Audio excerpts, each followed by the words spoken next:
નવસારીમાં કચરાના ઢગલામાંથી આગના કારણે દોડધામ થઈ। નવસારીના તિઘરામાં નવી વસાહત પાસે વિકરાળ આગ લાગતા દોડધામ મચી ગઈ। વસાહતની બાજુમાં પડેલા કચરાના ઢગલામાં આગ લાગતા વસાહતમાં રહેતા ગરીબ લોકો ડરી ગયા। આગ જોતજોતામાં વિકરાળ સ્વરૂપ ધારણ કરી લેતા ગરીબ લોકો ઘર છોડીને જીવ બચાવવા બહાર દોડી આવ્યા। ભારે પવનને કારણે આગે વધુને વધુ રૌદ્ર સ્વરૂપ ધારણ કરતા કચરામાં લાગેલી આગ શ્રમિકના ઘર સુધી પહોંચી ગઈ। એક શ્રમિકના ઘરમાં આગ લાગતા આખું ઘર ભડકે પડ્યું। આગ વિકરાળ બનતા ધુમાડાના ગોટે ગોટાથી આકાશ ભરાઈ ગયું। દૂર દૂર સુધી ધુમાડા દેખાયા હતા। આ અંગેની જાણ ફાયર વિભાગને કરવામાં આવી હતી। ફાયરની ટીમે પહોંચીને પાણીનો મારો ચલાવ્યો હતો, પરંતુ આગ ભીષણ હોવાથી કલાકો સુધી પાણીનો મારો ચલાવવો પડ્યો હતો।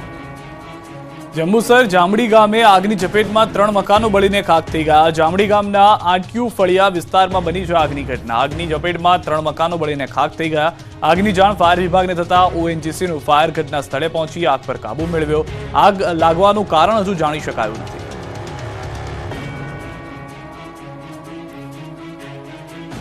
વડોદરાના સમાસાવલી રોડ પર મારામારી। લીલેરિયા એપાર્ટમેન્ટમાં થઈ છે મારામારી। હાલમાં જાણકારી છે તે પ્રમાણે લીલેરિયા એપાર્ટમેન્ટમાં મારામારી વાહન પાર્ક કરવા બાબતે થઈ છે, જેમાં પિતા પુત્રએ સોસાયટીના કમિટી મેમ્બરને માર માર્યો છે। સોસાયટીના કમિટી મેમ્બર વિરલ મોહિતે પર પિતા પુત્રએ હુમલો કર્યો હોવાની જાણકારી છે। પુત્ર હર્ષિલ શાહ અને પિતા જીતેશ શાહે માર્યો છે માર। વિરલને માથાના ભાગે થઈ છે ઇજાઓ। સમગ્ર ઘટના સોસાયટીમાં લાગેલા સીસીટીવી કેમેરામાં કેદ થઈ। 2 મહિલાઓએ વચ્ચે પડી મામલો થાળે પાડ્યો હતો। વિરલ મોહિતે સમા પોલીસ સ્ટેશનમાં નોંધાવી છે ફરિયાદ। આણંદમાં એક વાહન ચાલકની પોલીસ કર્મીની હાજરીમાં દાદાગીરી। શહેરના ગામડીવડ 4 રસ્તા પાસે વાહન ચાલકો વચ્ચે થઈ હતી બબાલ।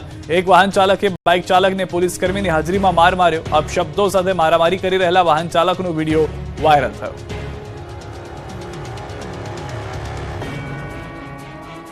અમદાવાદના શેલામાં પૂરપાટ ઝડપે આવતા થાર ચાલકે ડિલિવરી બોયને ઉલાળ્યો। અમદાવાદમાં ફરી એકવાર રફતારના કહેર જોવા મળ્યો। અમદાવાદમાં હિટ એન્ડ રન અને અકસ્માતના કેસમાં સતત વધારો જોવા મળી રહ્યો છે, ત્યારે તાજેતરમાં વધુ એક ઘટના શેલામાં બની। અહીં એક પૂરપાટ ઝડપે થાર કાર ચાલકને અડફેટે આવી જતા 1 ફૂટ ડિલિવરી બોયનું મોત નીપજ્યું। આ કાર ચાલકે એટલી ભયાનક ટક્કર મારી હતી કે વાહન ચાલક ફંગોળાઈને દૂર પટકાયો, જેના કારણે તેને ગંભીર ઇજાઓ થતા મૃત્યુ પામ્યો। આ મૃતકની ઓળખ સફાન બ્યારાવાલા તરીકે થઈ રહી છે। આ ઘટનાની જાણ થતાં જ પીડિત યુવકના પરિવાર પર જાણે આપ તૂટી પડ્યું। તેમણે દાવો કર્યો હતો કે GJ01WS1791 નંબરની કારે અમારા પુત્રના વાહનને ટક્કર મારી। રવિવારે રાત્રે 11 થી 12 વાગ્યા વચ્ચે થયો અકસ્માત। આ મુદ્દે પોલીસે તપાસ શરૂ કરી। અમદાવાદમાં સ્ટંટબાજો બન્યા છે બેફામ।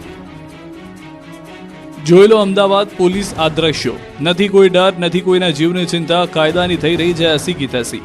અમદાવાદમાં સ્ટંટબાજોએ જાણે પોલીસને સીધો પડકાર ફેંક્યો હોય તેમ સ્ટંટ કરી રહ્યા છે। રોડ પર કોઈ ડર વગર પોતાની માલિકીનો રોડ હોય તેમ સ્ટંટ કરી રહ્યા છે। દ્રશ્યોમાં જોઈ શકાય છે કે એક યુવાન એક્ટિવા પર સ્ટંટ કરી રહ્યો છે। સર્પાકાર રીતે એક્ટિવા ચલાવી રોડને બાનમાં લીધો। વિડીયો વાયરલ થતા પોલીસના નાઇટ પેટ્રોલિંગના દાવા પણ પોકળ સાબિત થયા। આ તરફ અમદાવાદના ચાંદખેડામાં જાહેર રોડ પર સ્ટંટનો વધુ એક વિડીયો વાયરલ થયો। ચાલુ સ્કૂટર પર 3 યુવક સ્ટંટ કરી રહ્યા છે। સ્કૂટર પર 3 સવારી સાથે એક સગીર લટકતો જોવા મળ્યો। રીલ બનાવવાના ચક્કરમાં જીવ જોખમમાં નાખતા યુવકનો વિડીયો વાયરલ થયો। વિડીયો સોશિયલ મીડિયામાં વાયરલ થતા પોલીસે તપાસ હાથ ધરી। રાજકોટમાં દિવાલ ધરાશાયી થતા સ્થાનિકોને ઈજા। કડેડો ભૂસ થઈ ધરાશાયી થઈ દિવાલ અને વાહનોનો નીકળી ગયો કચ્ચરકાંડ। દ્રશ્યો છે રાજકોટના।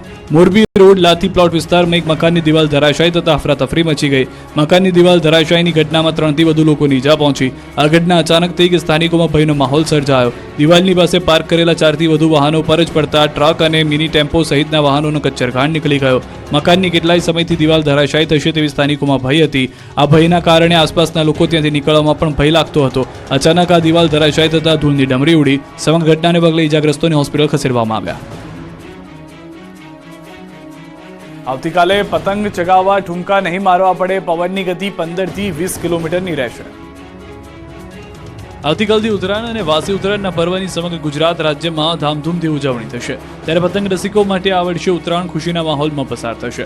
પતંગ રસિકોને આ વખતે ઠુમકા નહીં મારવા પડે। આ વર્ષે ઉત્તરાયણના દિવસે ઉત્તર પૂર્વ દિશા તરફથી પવન હશે અને તેની ગતિ 15 થી 20 કિલોમીટર પ્રતિ કલાકની રહેશે। એટલે કે ઉત્તરાયણના દિવસે પતંગ રસિકોને મજા પડશે, ઠુમકા મારવા નહીં પડે અને સહેલાઈથી પતંગ ઉડાવી શકાશે। હવામાન વિભાગે આગાહી કરી છે કે આગામી 48 કલાકમાં ગુજરાત નજીકથી એક વેસ્ટર્ન ડિસ્ટર્બન્સ પસાર થશે, તેથી તેની અસરોને કારણે આગામી 2 દિવસ લઘુત્તમ તાપમાનમાં 2 થી 3 ડિગ્રી સેલ્સિયસનો વધારો થઈ શકે છે.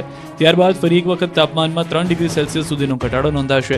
એટલે કે ઉત્તરાયણ અને વાસી ઉત્તરાયણ એમ 2 દિવસ ઠંડીથી રાહત મળશે. પરંતુ ઠંડા પવનને કારણે દિવસે પણ ઠંડીનો અનુભવ થશે. અમદાવાદ તથા આસપાસના વિસ્તારમાં દિવસ દરમિયાન 15 થી 20 કિલોમીટર પ્રતિ કલાકની ઝડપે પવન ફૂંકાશે. બીજી તરફ હવામાન નિષ્ણાંત અંબાલાલ પટેલ અને પરેશ ગોસ્વામીએ પણ 6 થી 15 કિલોમીટરની ઝડપે પવન ફૂંકાવાની આગાહી કરી છે. એટલે આ વખતે પતંગબાજો પતંગ ચગાવીને થાકી જશે, પરંતુ પવન બંધ નહીં થાય. ક્યારેક તો હાથની આંગળીઓમાં ચીરા પડી જશે એવો પવન ફૂંકાશે. બીજી તરફ સોમવારે રાજ્યમાં કડકડતી ઠંડી યથાવત રહી. છેલ્લા 24 કલાક દરમિયાન નલિયામાં 8.8 ડિગ્રી સેલ્સિયસ લઘુત્તમ તાપમાન નોંધાયું. અમદાવાદ શહેરમાં 12.4 ડિગ્રી સેલ્સિયસ, વડોદરામાં 13.2 ડિગ્રી સેલ્સિયસ, રાજકોટમાં 11 ડિગ્રી સેલ્સિયસ અને સુરતમાં 18.4 ડિગ્રી સેલ્સિયસ લઘુત્તમ તાપમાન નોંધાયું હતું. ઉત્તરાયણ પૂર્વે પતંગ ખરીદવા બજારોમાં ઉમટી ભીડ.